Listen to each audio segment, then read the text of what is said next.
Kia ora, I'm Tom Kitchen, and today on The Detail, we're taking another look at a murky side of the investment world. They were holding a lot of in-person events, mainly around South Auckland, that seemed to be targeting, let's just say, brown communities. And then after a while I learned it was really prevalent actually in the Tongan community. That's NBR journalist Nicholas Poynton on the podcast back in April, talking about Validus, your new home of opportunities.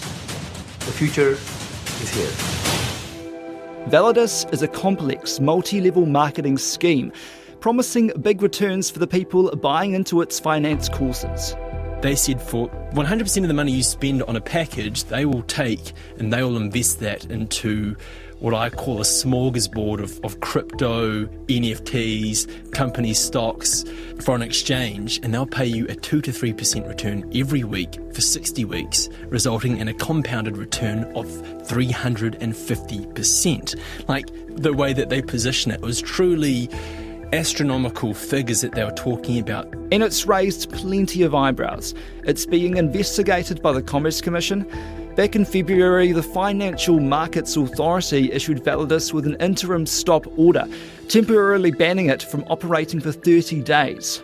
While it stopped short of making a permanent order, the FMA's warning people to be cautious in their dealings with Validus, saying it's concerned it's breaching financial market laws and that there's a real risk of investor harm. The large amounts of money that you have to invest in the business in order to get a return, that's the concern. So how are people getting tied up in these sorts of schemes in the first place? Why is the Pacific community a target, and what can be done to prevent further harm from being done? Whakalawhala hi atu, ko hingo haku ko Mary awe, ko te matu haku ko Ton Mameli awe, haua he manga ko haku puatua mō vaiea. This is Mary Owe, the Managing Director of the online community, The Coconut Wireless. We are in the beautiful heart of Aotearoa, Māngere, #275 all day, every day. I know, sorry. I always wanted to say that. We are the home of champions, and Valerie Adams, David Tua, Frank Barnes, you name it. The Pacific Excellence or South Auckland Excellence or Māngere Excellence. I'm meeting her at an office in the Māngere Town Centre to talk about how schemes like Validus end up doing the rounds in her community. The difference with Validus is their use of technology, their use of social media under the guise of financial, services. How are they using that digital marketing to reach people? They're using social media to engage, or they're using social media to promote what they're saying. They're live streaming, they're interviewing people, they're using social media because obviously, networking is a thing, and the fastest way to grow any network or to grow your business is social media. And it's a tool that's free. It's a tool that has no limitation. It is one of the most powerful, disruptive tools that's been used. What I'm seeing in terms of Validus is some people that I've seen that's caught up in it. These are respectful people in our communities. And so these respected people are sharing posts on social media and they're sharing hashtags, they're sharing these really enticing images and these enticing videos that people go, oh wow, I've got to get involved. Yes, exactly. They use the words movement. So in particular, in terms of Validus, I'm seeing, #VCon, #New Era, come and join us. And they're wearing flash suits. They're, driving flash cars. They're living in flash homes. They're traveling all over the world. They're basically streaming themselves, enjoying a holiday. So some of the messaging is very, how should I say it, way back then when it was network marketing, and then affiliate marketing. And now what I'm seeing is really, it's a pyramid scheme. It's important to note here that, as we mentioned at the start of the podcast, there are several ongoing investigations into Validus.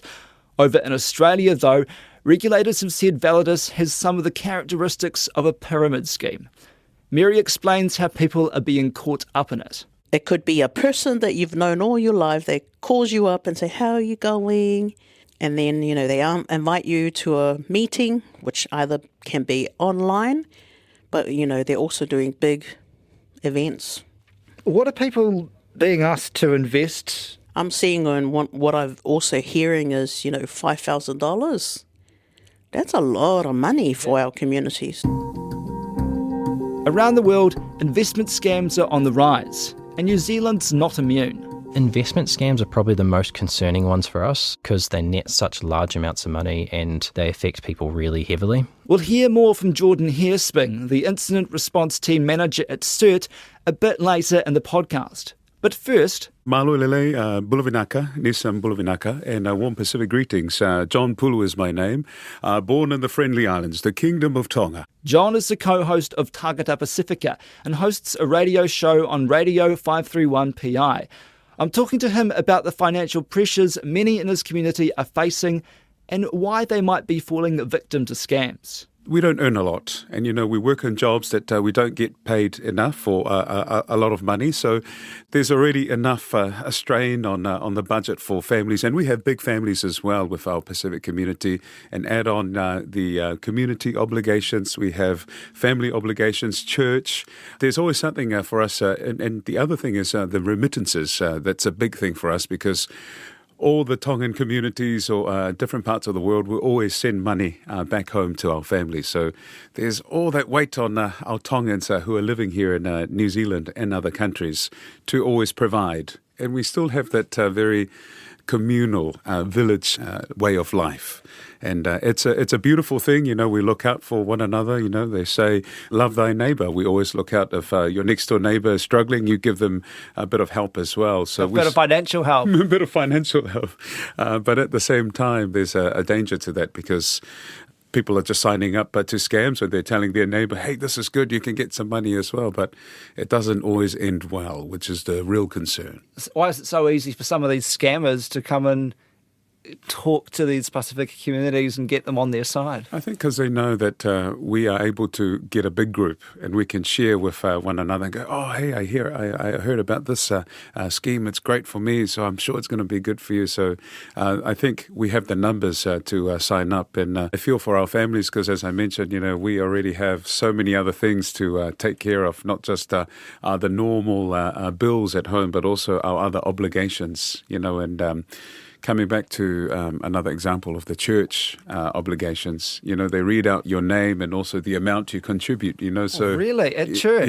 Yeah. So for me, it's like, I don't feel right about, having this because that adds a bit more pressure. And maybe perhaps a bit more competition for families to hear, oh, this family put in this much. Oh, I better, it's our family name that's being read out in front of the whole church and community, so I better add on more. So it's a pressure like that I also hope our churches will review and change. So it starts from us, being more smarter about it and then just checking if it's too good to be true, then, something is definitely not right there. And it's plunging people into even more money trouble. Things like people not making their rent payments, not paying off, their loans or things like that. And, the worst case scenario is, they just have no more money. There's nothing. And that really impacts the families. And it's really sad to have someone knocking at your door to remind you that, you've got overdue payments. It's really whakama. It's really embarrassing.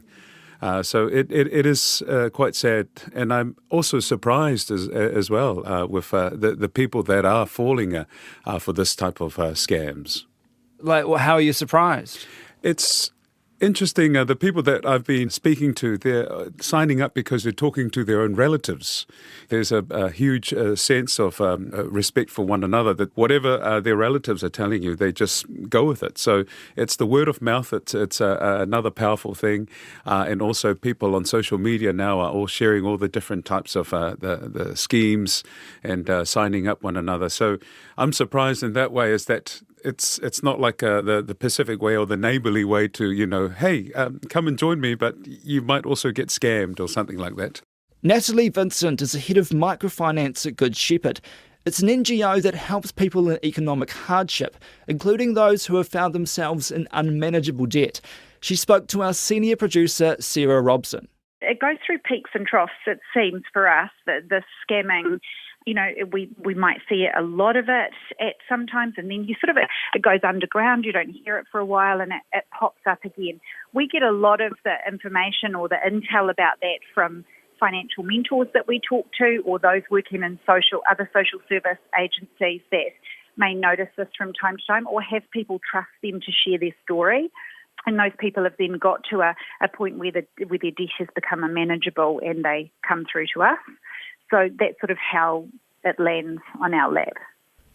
And so how are these people getting, sucked in? A lot of people are desperate. There is people living on really limited low incomes. The cost of living is getting higher and higher. Cost of housing, all of these different things that are impacting people being able to actually meet their day-to-day living costs.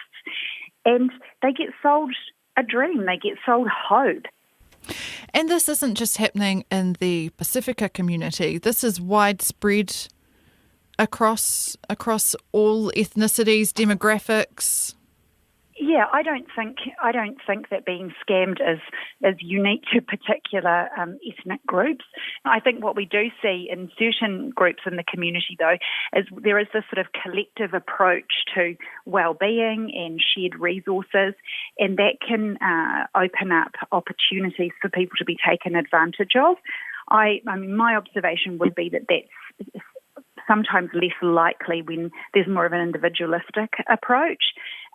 And you hold on to your own money quite tightly. When people are in that sort of environment of trust and sharing, it's very easy for people to take advantage of that and, like I say, be sold a story. Do you think there is enough awareness of the risk of some of these investment schemes, investment scams amongst the broader population or amongst our more vulnerable populations? I think you hit the nail on the head there with talking about the different levels in across society, different communities. Is it getting through to everyone, or is it only hitting a certain audience?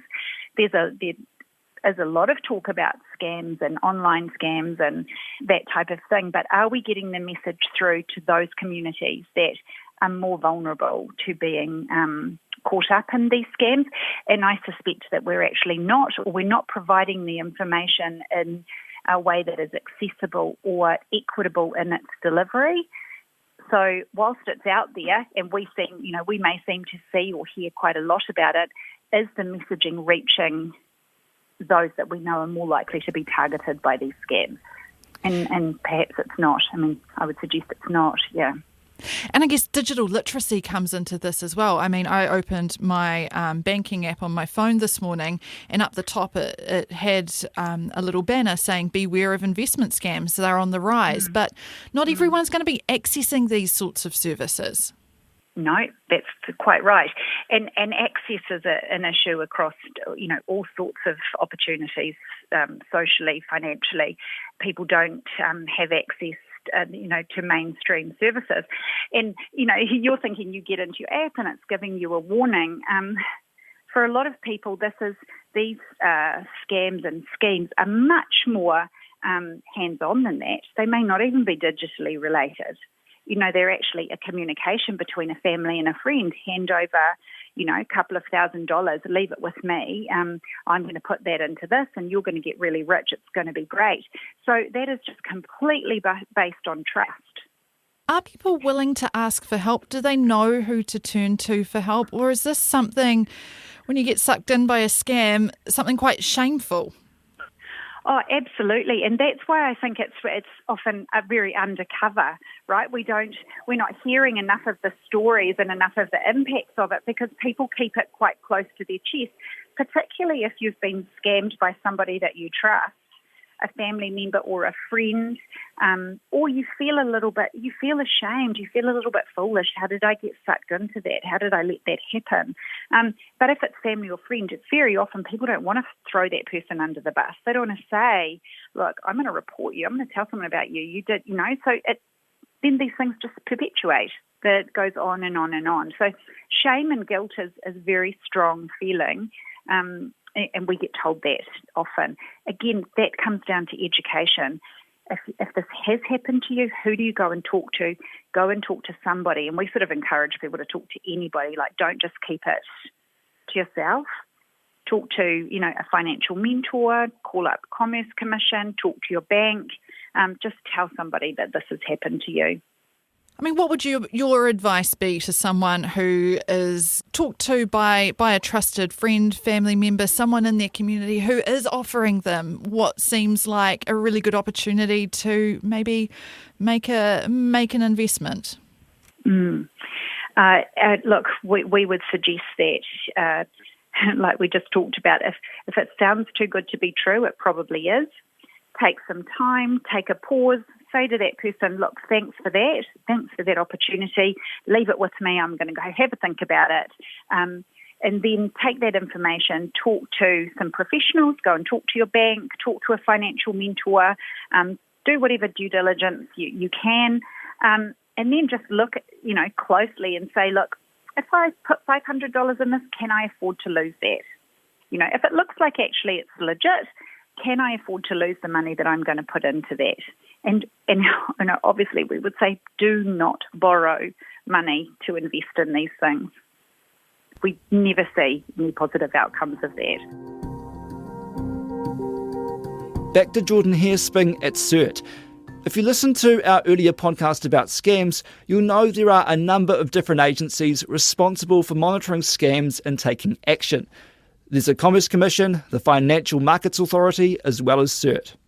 CERT is primarily responsible for cybercrime, but it also helps coordinate scam fighting. Jordan explains that earlier this year, New Zealanders got caught up in a scam targeting people who were looking for financial advice. What we saw was Google accounts being compromised, likely through a phishing attack or discovering credentials on the internet that had been compromised through a different kind of attack. And then the attackers would use that to create those ads, and the ads would appear above legitimate search listings. So, for example, when someone searched Invest Money New Zealand, the first one or two results would be advertisements. And unfortunately, in these cases, those advertisements would be malicious. They would use that Google search ads to get people to click on their links. They would get people's information, then contact them, send out those fake investment portfolios, and they ended up hooking about $3 million in a few weeks. So things like that are quite common, and they can really hurt people. So making sure that we get those websites that are being used to do that taken down, and then getting that information out to people who need to know it as well is a big part of our job. Who's supposed to track these? If it's an international thing, who's supposed to track them and police them?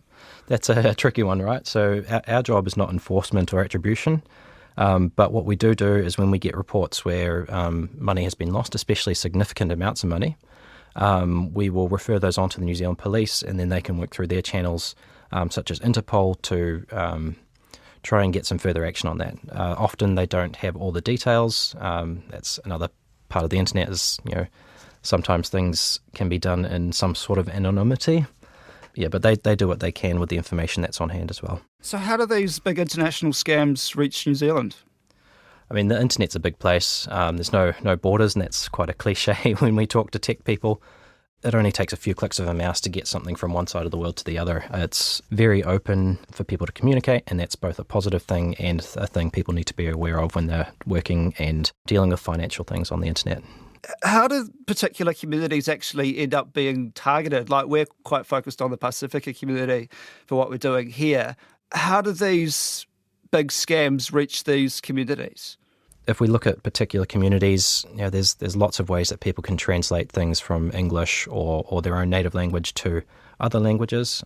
Google Translate's pretty easy, but we see the rise lately of things like OpenAI, where that is being used to translate things in a more dynamic manner as well. So getting things into people's languages is one way to get them hooked, is what we'd call it in this type of scam. How concerned are you about this kind of loss of these kind of vulnerable communities that we have in Aotearoa? Look, we are quite concerned, and we know it's a big problem, so we are working to make sure our advice gets to them. We are working through translation projects. We are working through our engagement team to get outreach to them. In 2021, we worked on a fairly large translation project, or at least for our team. We don't have that many people. But we translated into 8 languages and 5 alternate formats. So, included in that things like Samoan, Te Reo Tongan, and then the alternate formats being things like Braille, large print, audio and sign language, just to make sure that the audience who really could be really adversely affected by losing some money have the ability to get the advice that we have. Right, so that was 2021. What are you more focused on now? What's happening now? This year we are looking at getting more of our online resources into some of these Pacific languages, especially Samoan, Cook Island, Fijian, Hindi, Tongan. The initial tranche in 2021 was the basic advice, so having good password hygiene, having how to use a password manager, how to enable 2FA, getting your updates and your privacy settings right. This year we're focused on getting more of those resources into those languages. Are we seeing more scams in New Zealand at the moment? We are seeing a rise in scams. I don't have the exact figures on hand, but year on year we do see a growth in the number of scams we get. We see them across all sorts of platforms. So social media, you mentioned those platforms already, but through phishing scams as well. We've seen a massive lift of that in the last few months over SMS. So that's text messages coming to your phone propagating phishing and scams, and we're working with the telcos and other agencies to try and take some action on that. So how much money is lost in this kind of schemes that you deal with? Last year, so that's 2022, we saw about $17 million lost to scams and fraud. I can give you a bit of breakdown if you like, but that's about 86% of the financial loss from cybercrimes that were reported to us. The first quarter of this year, so that's January, February, March 2023, the total amount of money lost in all attacks was $5.8 million. That's not just the scams, but that's everything, and likely a large portion of that is through scams and fraud. If we look at scams where we say, investment type things, we've got crypto investment came in at $1.8 million of loss last year. One of the other categories we got is buying, selling and donating goods online. That is kind of the category that some of the other investment scams fall into, and that came in at $1.7 million. The broader picture, where we just put everything that we can't identify, that came in at $5.9 million last year. So it's a massive amount of money, and it really hurts people who are potentially not able to afford losing that money. That's it for today. I'm Tom Kitchen. The Detail is supported by the Public Interest Journalism Fund. Today's episode was engineered by William Saunders. Our producers are Sarah Robson and Bonnie Harrison. Thanks to Mary Alway, John Pulu, Natalie Vincent and Jordan Hairsping. Mā te wā.